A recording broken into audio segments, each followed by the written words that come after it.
Good morning, everybody. Welcome. I'm going to take just a few moments here while everybody is joining and logging on. We're just so thankful that you are joining us.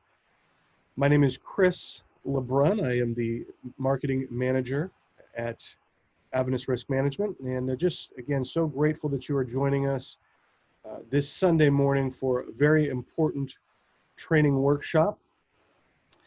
I'm going to go over a couple of housekeeping items with you here this morning while some more people are joining. If you have not been on a Zoom webinar before, I'm sure you have plenty of experience in the last few months with Zoom in general, but webinars are a little bit different. There is a Q&A button down in the bottom of your screen. We will be using that today. You can ask us questions, and we'll have some of those we'll answer live in the Q&A chat, but many of those we will save for the end and answer those live on the air with our panelists. So just please use that. We are recording this webinar and we will make it available to you next week or this week, later this week. And so again, just wanted to make you aware of that. But again, it's just so great that you are joining us. And it's great for me to be back with Southern New England Conference. I grew up in your conference, and so it's nice to be with you virtually this morning. But I'm going to turn the time over now to April Montoya. You know her well, but she is the Assistant Trust Director and the Child Protection Coordinator there at the Southern New England Conference. April, good morning, and thank you for putting this together. I'm going to disappear here and turn the time over to you, so thanks so much. Thank you, Chris. Well, thank you everyone for joining us this morning. We are working on a webinar called Working with Children and Youth Online. And a big question is, is this really necessary? I've had child protection training, certainly with Adventist screening verification, and I've had other trainings on this subject matter. So what will be so different about today? And what has taken place is many of our ministry programs have gone online. And we would think our children would be safe in these avenues, this form of media. But we are actually seeing cases pop up where there is a little bit of an influx of incidents with children online. And so COVID is with us certainly, and we are getting back to our churches, but I don't think online programming is going to end. And so we want to make our programs as safe as possible. So we are thankful that you're joining us here just to learn about the measures that we can put in place, very easy measures that we can put in place to protect our youth going online and also protect our volunteers as well. Joining us today is Angel Barrios and David Fournier, and they are from Adventist Risk Management. We are so appreciative that they are leading in this training. And let me just share a little bit about each. Angel Barrios serves as the account executive for the Atlantic Union Conference, the Inter-American Division, and ADRA International. He is involved in promoting arms insurance products and provides risk management advice to clients' needs. Angel began his service working with ARM in 2007. He graduated in 2007. No, he graduated from Adventist University with a bachelor's degree in finance and holds a Maryland property and casualty producer license. Later on, we'll be hearing from David Fournier. He will be addressing some questions in our Q&A. And David has worked on several of different tapings for us. If you go to our website, you'll see a complete child protection training that he had done that is great resource for your churches. And also he recently did a video for us discussing the church manual in relation to child protection policy. That is also on our website, and it's a great resource again if you would view that with your churches. Let me just share a little bit about David. David is the Vice President and Chief Client Care Officer for Adventist Risk Management. David is specifically responsible for assessing and implementing the delivery of products and service programs for all products of the company, with exception to South America. He's responsible for the risk control and education programs of Adventist Risk Management. Other responsibilities include annual and long-term planning, measuring quality of performance, and correcting unfavorable deviations in performance for assigned departments. Fournier began his service with Adventist Risk Management in 2004. Graduated from Southern Adventist University and holds a Maryland property and casualty producer license. Gentlemen, we thank you both for being here with us, and I turn the time over to Angel, who will be leading us through this training. Thank you everyone for being here today. Good morning. I'm very happy to be here. And today we'll be discussing a very important topic, that is working with kids online. Also, thank you to April for ensuring this webinar took place for Southern New England Conference. And I hope that this webinar has very valuable information as you work with kids online. ARM has the opportunity to protect the mission and assets of the Seventh-day Adventist Church. The church is a very large and well-structured organization consisting of over 21 million members around the world, which is why our ministry is to protect your ministry. We are happy to partner with Southern New England Conference in order to provide insurance needs and risk management solutions. Let's talk about the duty of a risk manager and a tool risk managers should use in order to have an effective loss control program. A risk manager focuses on protecting the assets of the organization. In the Seventh-day Adventist Church, those assets are church members. In other words, and due to our current topic, our children. We are all risk managers at some point. As directors, we have teachers here, counselors. We must keep the 3 pillars of risk management in mind. In the first pillar that we see on the screen, which is risk identification, we have to ask ourselves some questions in order to identify the risks of child abuse. For example, how does abuse take place in the church? Does it take place in the church? What are the long-term physical and emotional complications on our children? Over the last 20 years, the total claim count for child abuse is 289, with a total incurred value of $35 million. After hearing these numbers, we may assume that the perpetrators are strangers when the perpetrators are actually people within our church. As a result, today, we will talk about some of the risk control measures that our church has in order to protect our children. Lastly, we are able to finance risk through insurance, but keep in mind that we are better to prevent child abuse in the first place rather than pay due to our negligence. Ecclesiastes 4:12 says, though one may be overpowered, 2 can defend themselves. A cord of 3 strands is not quickly broken. We can apply this verse to our 3 pillars of risk management. In the church, we are trying to continue building a risk control program that works by identifying risk, by controlling the risk, and by financing the risk. When we have these 3 pillars in mind, it is not quickly broken. And with that being said, let's watch a short video about our ministry at Adventist Risk Management. Since 1936, Adventist Risk Management has been protecting the ministry of the Seventh-day Adventist Church. Since that time, the church has grown, and the insurance industry has changed. But ARM has been at the forefront every step of the way.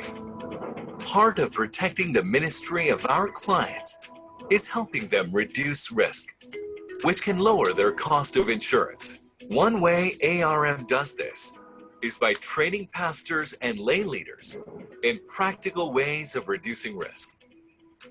We value a professional and competent team and invest in professional development, so our employees are equipped to serve the church. Whether you're working with the claims department or our client care team, we want to deliver an exceptional client experience at every step. Adventist Risk Management insurance professionals are ready to serve the Seventh-day Adventist Church. Our ministry is to protect your ministry.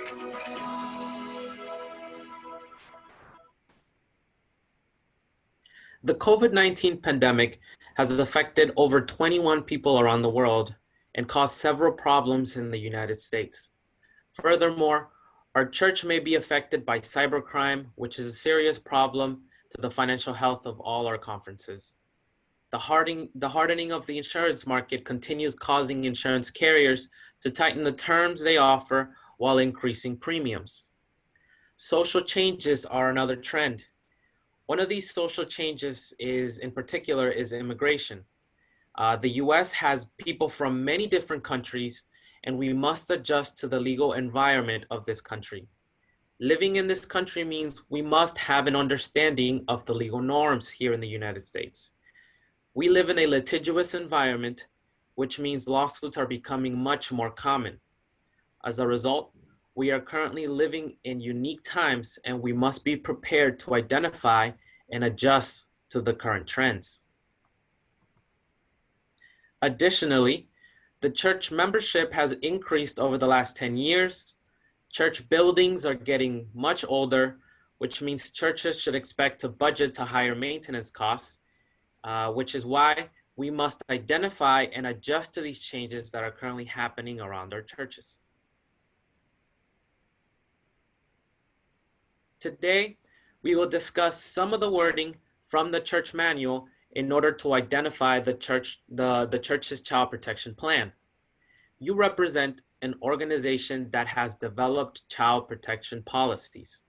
You represent an organization that is larger than yourself, because the decisions you make at your local churches will affect the Southern New England Conference. It would also affect the Atlantic Union Conference, the North American Division, and the General Conference. This is what we call ascending liability, which is why the Seventh-day Adventist Church is an organization where our leaders have the duty to protect those that are under their care, custody, and control. Each leader or counselor at whatever level of the organization must accept the moral duty of care is reinforced by a legal liability. As a result, our goals should always be to protect the name and mission of our church, to keep our members, our kids, and guests safe, and number 3, to build an effective ministry. And since these are our goals, the church manual references ways to safeguard our children. Page 174 to 175 of the church manual talks about safeguarding children. In order to safeguard children, churches are encouraged to adopt policies that would provide a measure of safety and protection for children. Now you may ask yourself, what are those policies? We may be familiar with some of these policies, but it's always good, it's always a good idea to review these policies in order to fully grasp the why. Why is this policy important? And the what. Now that we know that the policy is important, what do we do? So the first policy that we have here in our church manual is the 2-adult policy. And what is the 2-adult policy? Anytime children are being supervised, there is a minimum of 2 adults required. And why is that? Because it's an extra set of ears and an extra set of eyes when supervising kids. Sometimes we may need more adults, which depends on how many children are present and what activity is taking place. But there should always be a minimum of 2 adults. This is a protection not only for the children, but even a protection for the volunteer, as we know. The 2 adults each have to ensure that they are both following the guidelines and expectations that the conference has outlined. That is the point of the 2-adult policy.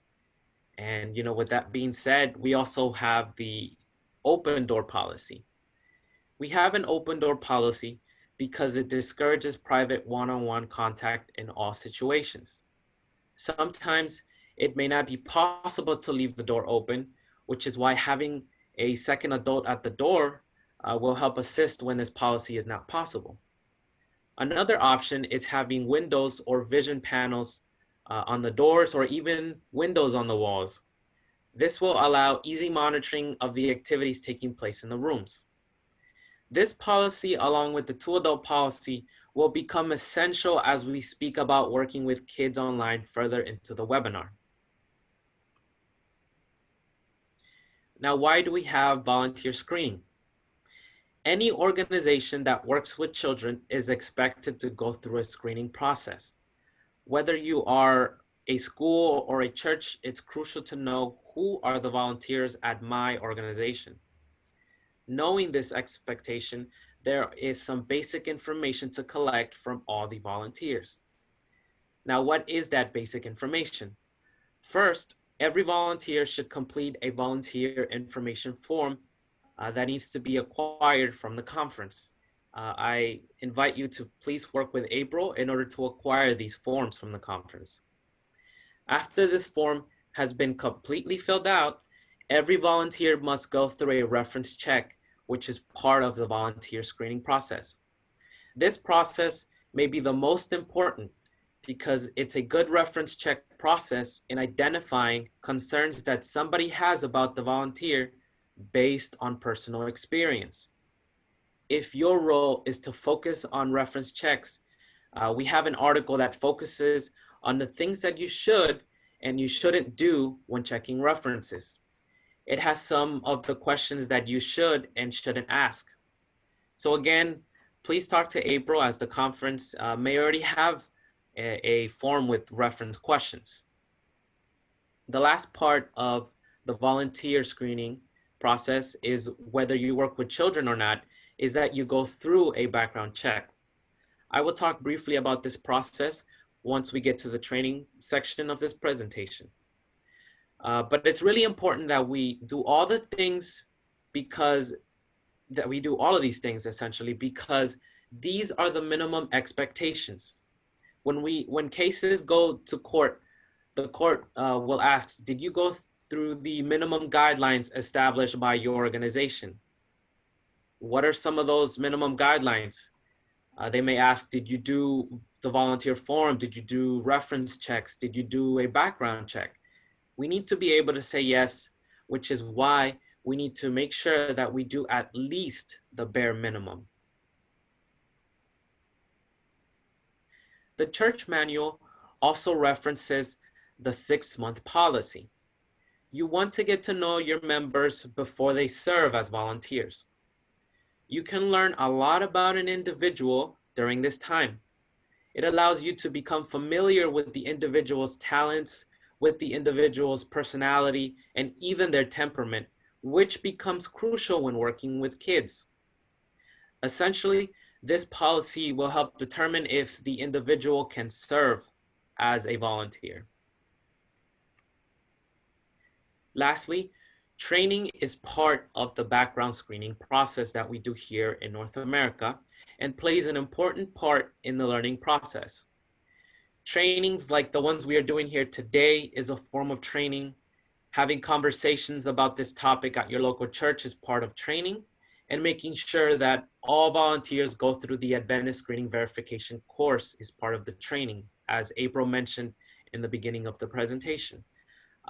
Taking this Adventist screening verification is important because it helps you identify the signs of abuse. It helps you understand the effects of abuse. It even helps you know on how to report abuse.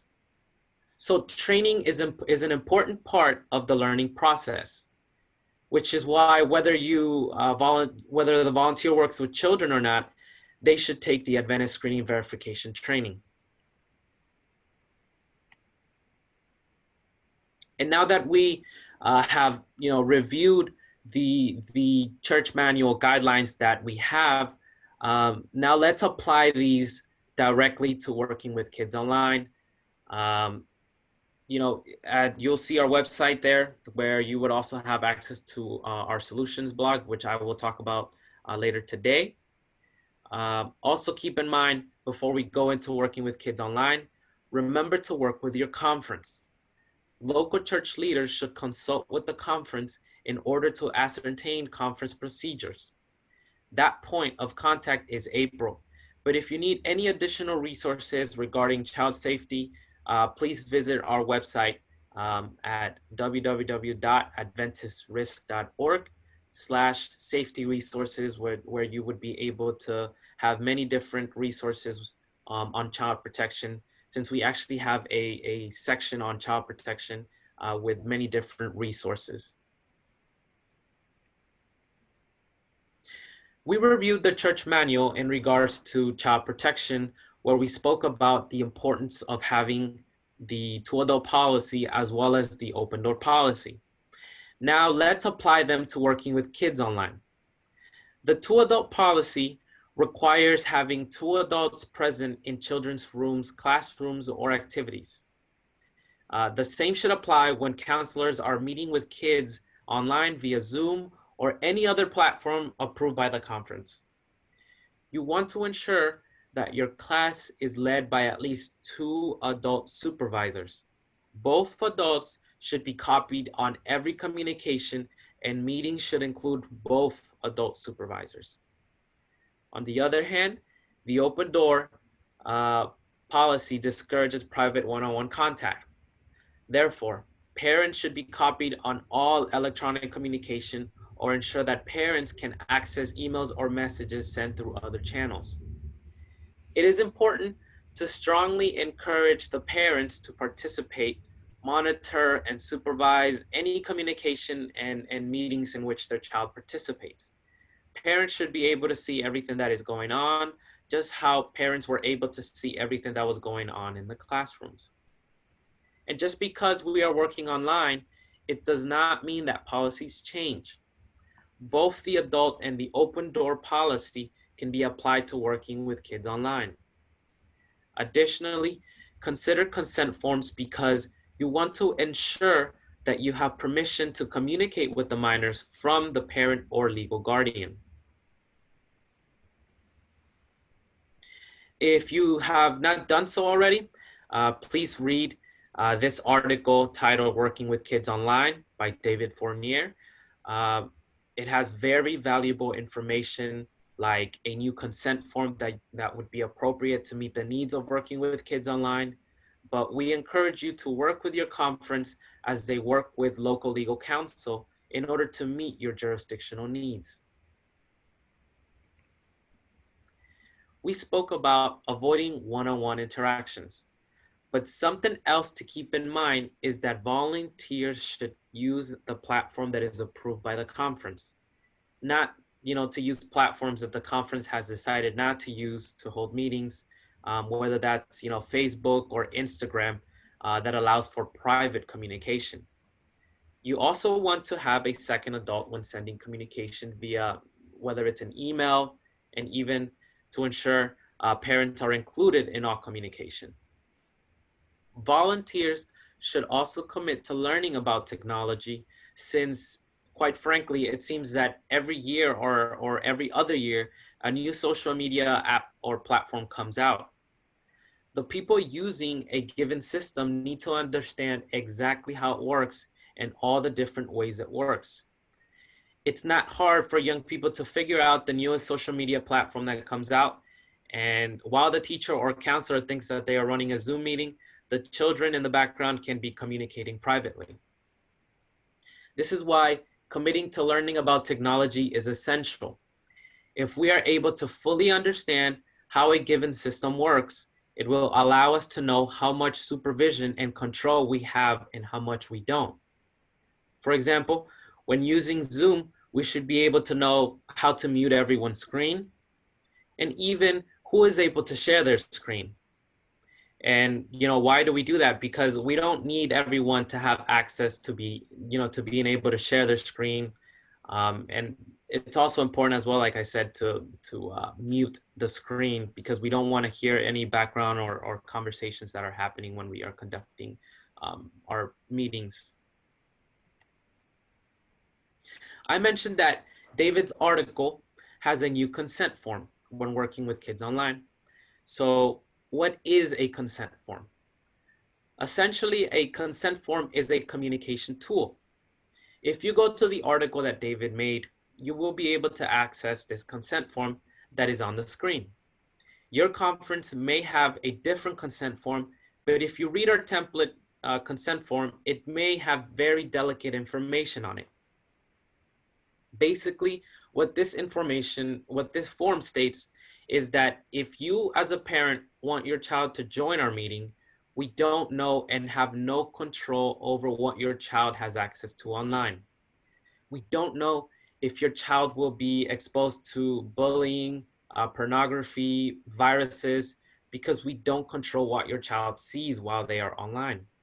What our church will do is do our very best to establish the church manual guidelines. Now, if for some reason your child is exposed to abuse and in your church ministry context, there is no waiver or consent form that will get you a jail-free card. Just because someone signs a consent form, it doesn't mean that they will have a complaint. So this document is simply used to communicate to the parents that this is what we are going to be doing, and these are the risks associated with it. And these are the risks that are more in control as a parent. And again, a consent form should be specific about the courses and or classes that the children will be taking in order for the parents to read and make a decision if their children should or should not participate.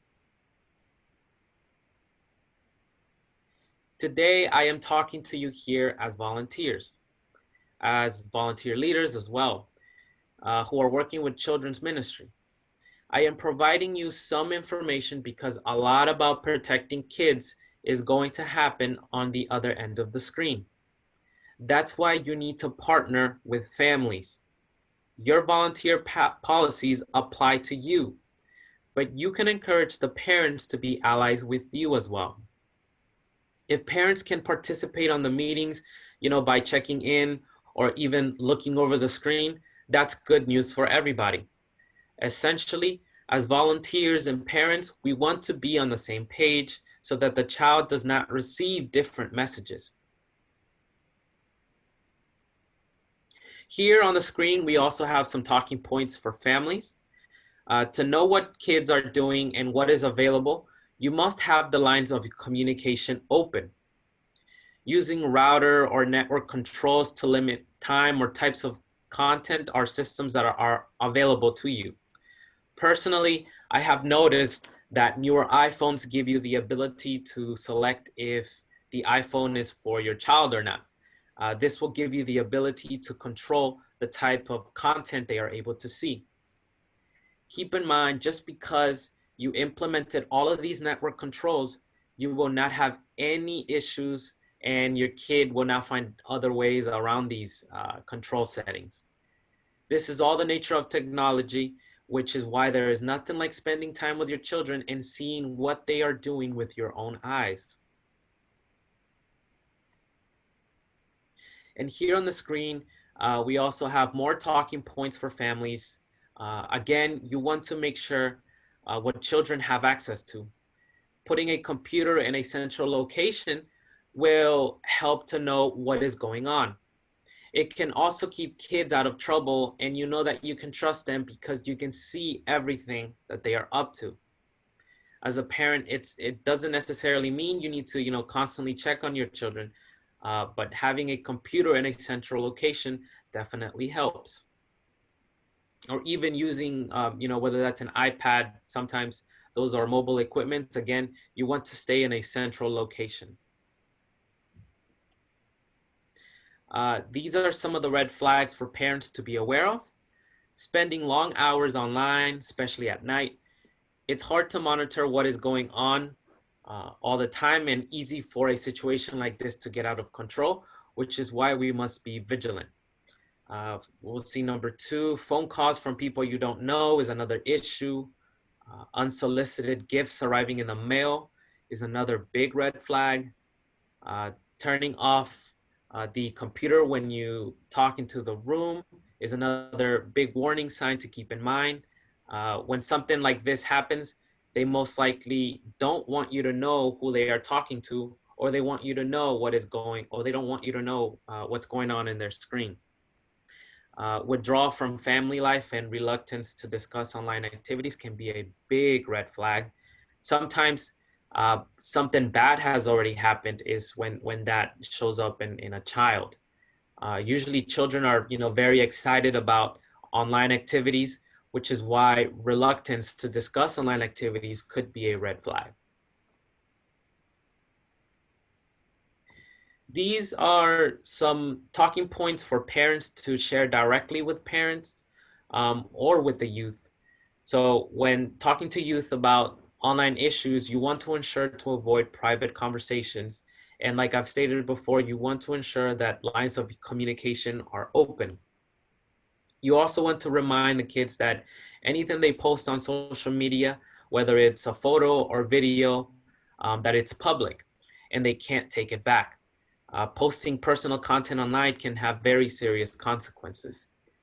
Kids should also be made aware that personal information should stay private.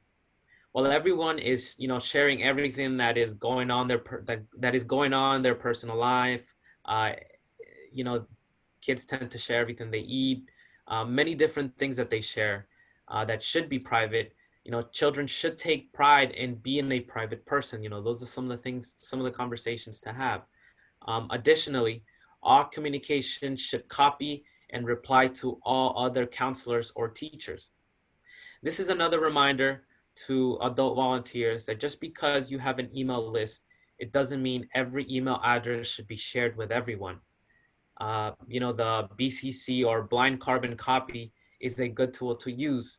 When sending a communication to everyone, you want to ensure that you use that tool because you don't want to make everyone's email address public to everyone. So the key here is for volunteers, parents, and the youth to have open communication. We need to educate ourselves about technology and about the policies we have for protecting our children. And when we educate ourselves, we will be able to follow through and conduct ourselves by following the church policies. I invite you, if you have a smartphone, to take it out at this moment and take a picture of the barcode that we see on the screen.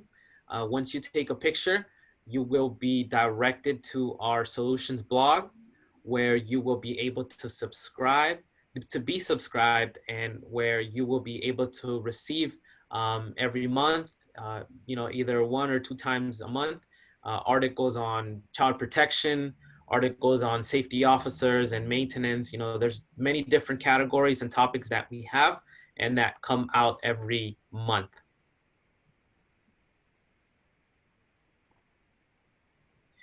To conclude, it starts with leaders that know where they want to go by making a plan and following through.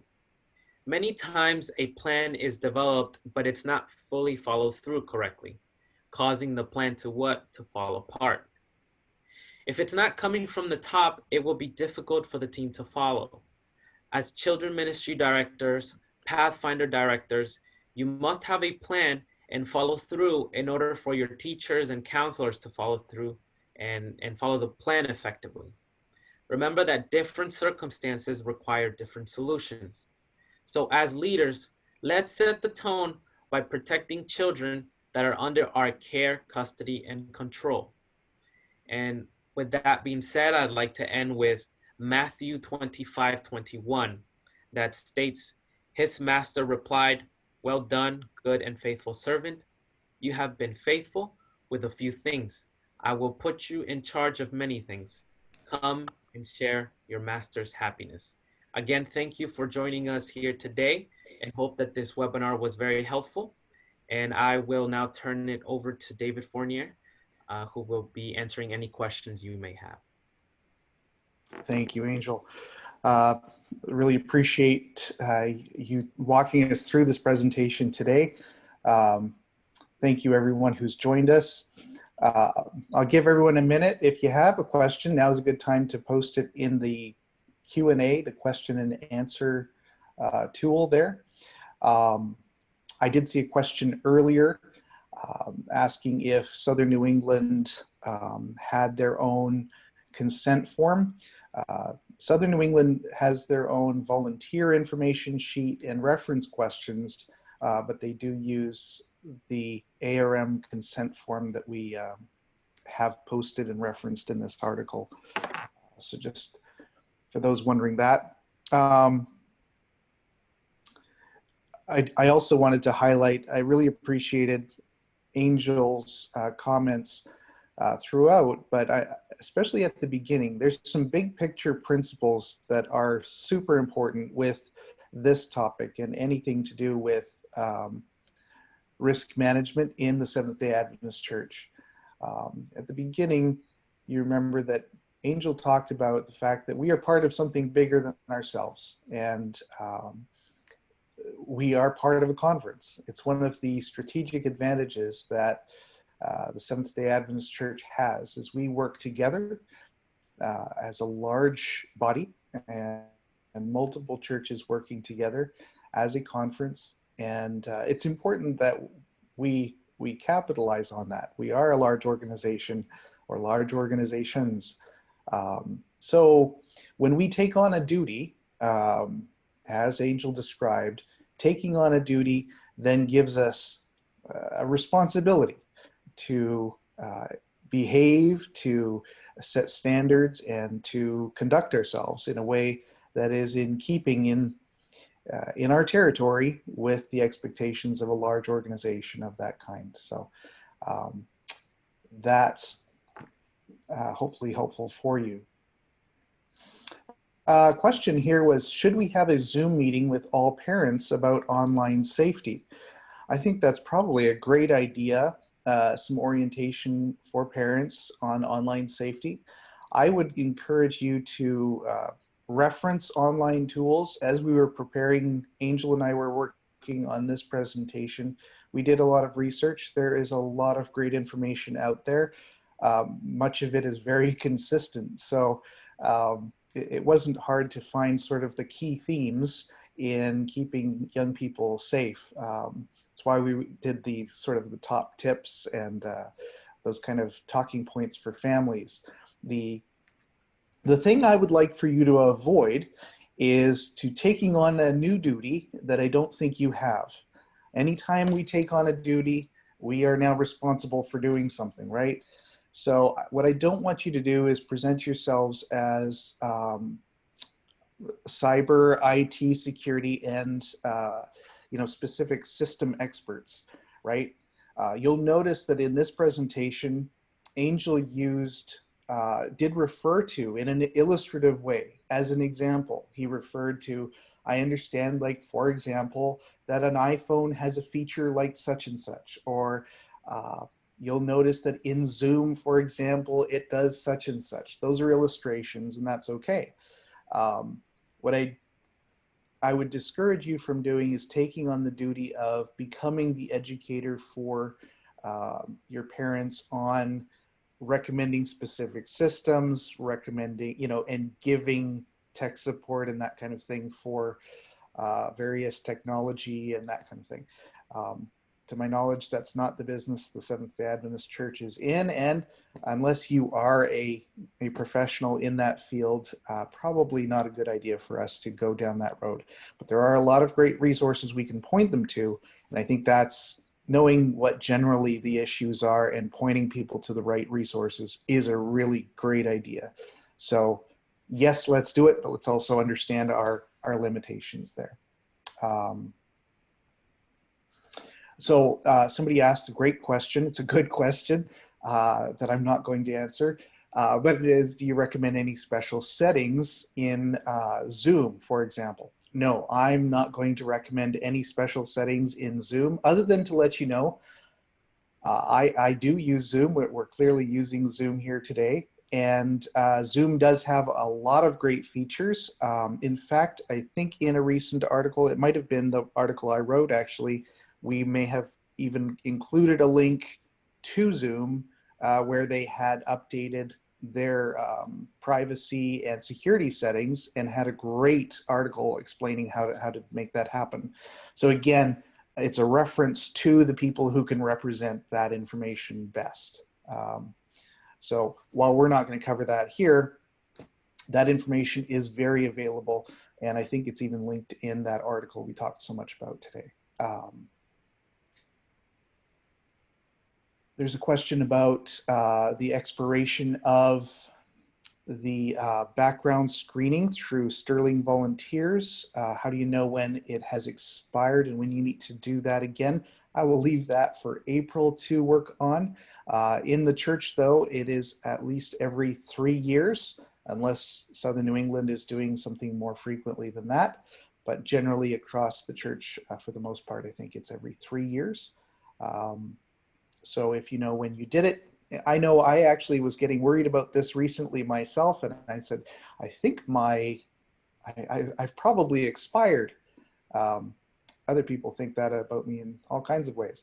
But I went online. I was able to log into my account. I went to Adventist verification screening website. I logged into my account, and it says that I expire October 9th. So if I counted 3 years up from October 9, 2017, that's October 9 here coming up shortly. So I'm still okay, and I'll need to do that soon. April, did you have a follow-up on that? No, it's really just using the Adventist screening verification system. Everyone is probably coming very familiar with what's called a compliance report. And each church should have an administrator maintaining that report, monitoring the volunteers, seeing where they are in the process. The ministry information volunteer sheet is done at the same time, so it's on the same cycle, the 3-year cycle. So when you see someone is due again to train or to do the background screening, then they should also be filling in a ministry information sheet. The only difference would be is if your adventurer or Pathfinder club through the conference is requiring something more frequently. But in general, it is every 3 years. Very good. Thank you. A follow-up question to one we were talking about already was the idea of what about, like, for example, in Zoom, there's a chat feature, and that's true in many of the systems and tools you might be looking at or using. There is a chat feature in here, and we're using it today, obviously, to share links and that kind of thing out with the whole group. It's a really good way to do that. When working with young people, it is also possible for them to private message using that tool. So important to be aware of that, and to work with your team to determine, are you going to allow that to be used or not? I would recommend not, generally speaking, just because you might have private and inappropriate conversations taking place in that space, because nobody can tell what's happening there. So if it can be disabled, that would be an appropriate direction to consider, strongly consider, with my recommendation. All right, but I think that brings us to the end of the questions we have in our question and answer section. April, any concluding comments from you? No, just a follow-up on one of the questions that came in for providing something for parents in the churches, and just encouraging everyone to go to our website. We actually have ready-made PowerPoint presentation on that. I believe it was from NetSmarts. It was very thorough.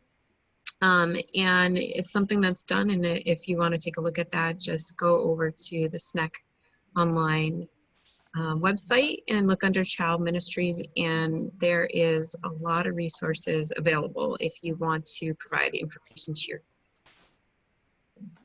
Fantastic. That is good. Okay. Well, I think with that, I'll just add my thanks to April and everybody for joining. Thank you to Angel for presenting our information today. And I'm going to turn things over to Chris just for any last minute reminders and information as we conclude, but thank you for me.